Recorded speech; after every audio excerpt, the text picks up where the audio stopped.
Selamat malam Ibu dan teman-teman.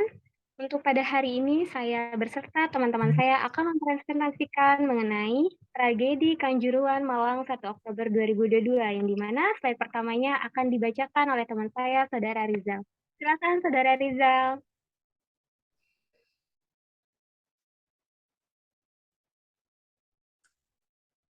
Tragedi Kanjuruhan Malang terjadi pada tanggal 1 Oktober tahun 2022, usai laga Arema FC melawan Persebaya.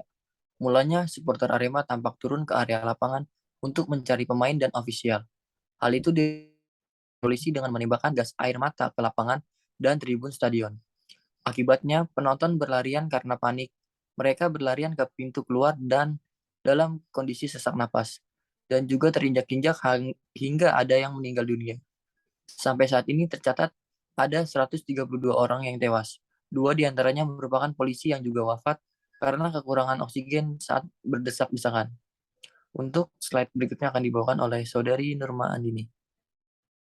Oke, baik. Terima kasih. Untuk fakta-fakta tragedi Kanjuruhan yang terjadi pada hari Sabtu 1 Oktober 2022 pukul 20.00 WIB lokasi Stadion Kanjuruhan dengan kapasitas 42.000 penonton.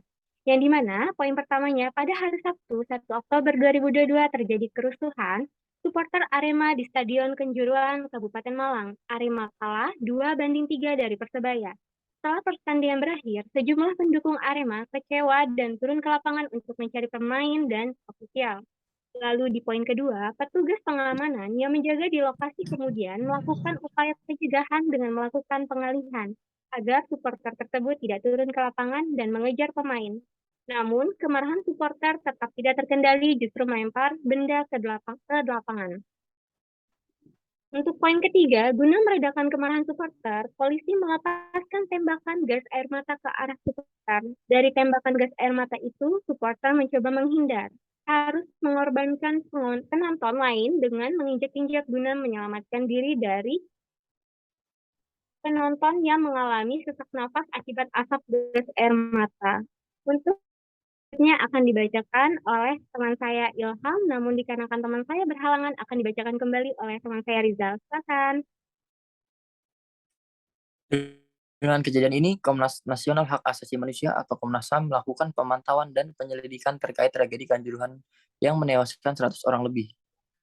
Pemantauan dan penyelidikan itu dilakukan sejak tanggal 2 Oktober atau 1 hari setelah tragedi itu berlangsung. Komnas HAM telah mengantongi beberapa temuan terkait tragedi tersebut. Di antaranya, 1. Gas air mata penyebab banyak korban.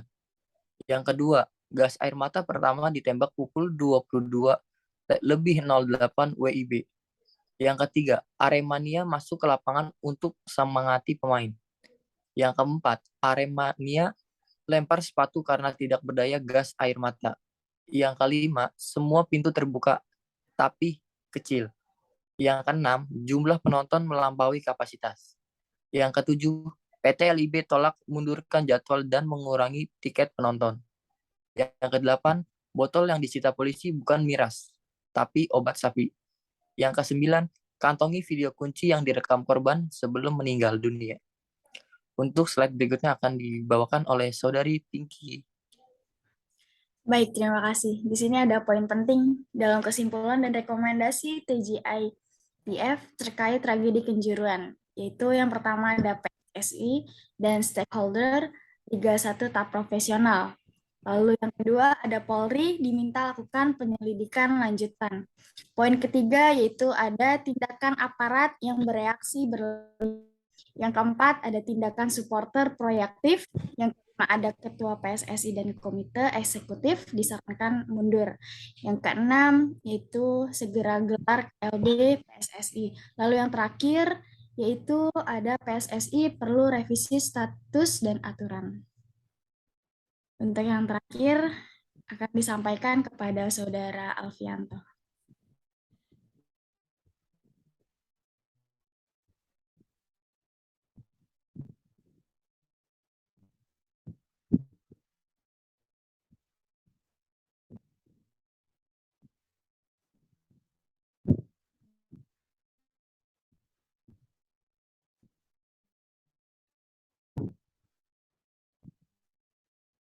Alfi masih di mute. Alfi. Iya, Alfi. Baik, terima kasih Saudari Pinky. Kesimpulannya, dalam tragedi ini, kami mengambil pesan moral semua pihak salah. Seperti efek domino yang dihasilkan saat suatu peristiwa menimbulkan serangkaian peristiwa lainnya.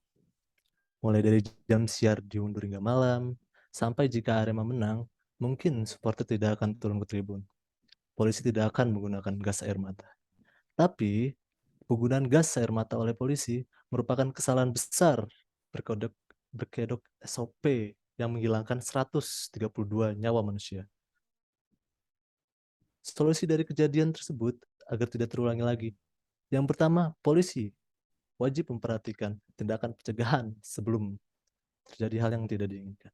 Kedua, pembenahan dalam struktur organisasi induk sepak bola PSSI agar tidak miscommunication. Tiga, pembenahan stadion dan fasilitas penonton. Empat, panitia dan Liga Indonesia harus profesional. Dan kelima, yang paling terpenting, kita sebagai supporter harus lebih sportif dalam menerima kekalahan. Baik. Terima kasih. Sekian presentasi dari kelompok kami. Kurang lebihnya mohon maaf. Assalamualaikum warahmatullahi wabarakatuh. Waalaikumsalam warahmatullahi wabarakatuh. Yeay, good job.